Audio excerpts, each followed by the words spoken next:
boys and girls. I want to share a book with you. It's called Mr. Duck Means Business. It's by Tammy Sauer, and it's illustrated by Jeff Mack. Mr. Duck lived by himself at the pond. Each day he followed a tight schedule. From 6 in the morning until 7, he would stretch his wings. From 7 until 8, he would ruffle his feathers. At precisely 8:01, he would glide across the perfectly still water. "Ah," said Mr. Duck, "it's so peaceful, so quiet. I have everything I need." Day after day, week after week, and year after year, everything was the same, and Mr. Duck was very happy. Then one especially hot summer day, Mr. Duck had just begun his morning gliding when he saw Pig. "Look out below!" Oink, oink, splash. Mr. Duck sputtered, he muttered, he tail-a-fluttered. But Pig did not get the message. Mr. Duck was all set to give Pig a strongly worded speech regarding private property when, "Well, there you are," said Cow. "Let's see your moves," called Pig. "Jump in." "You don't mind, do you, Mr. Duck?" said Cow as she plowed past. "Moo, moo, splash."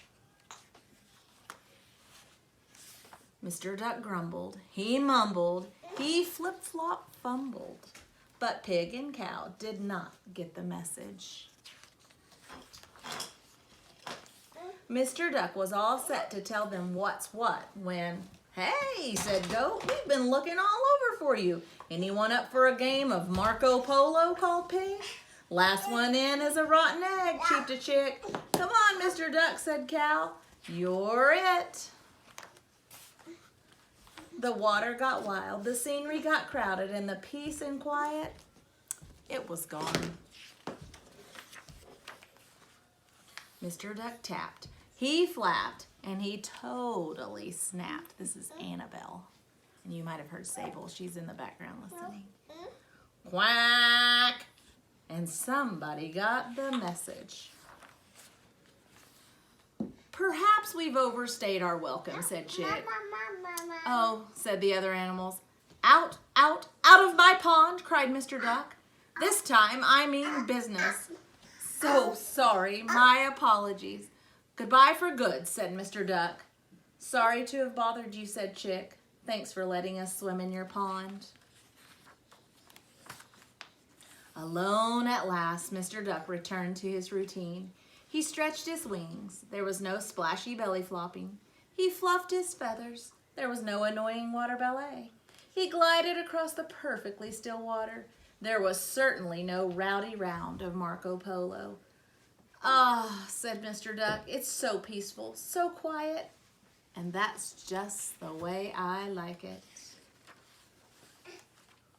On Monday, quiet. On Tuesday, very quiet. On Wednesday, peaceful. On Thursday, very peaceful. On Friday, yawn. On Saturday, Mr. Duck twiddled his feathers, peacefully and quietly, of course. And on Sunday, Mr. Duck had a plan.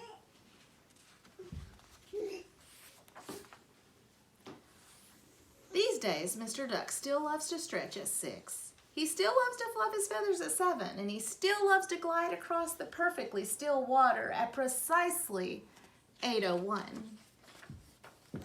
But sometimes life calls for a little noise, and the sign says noise welcome from 2 p.m. to 4 p.m.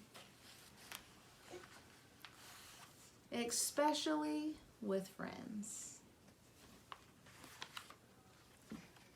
Talk to your mom and dad about who the characters were in this story and the setting of the story, and tell them who your favorite character was.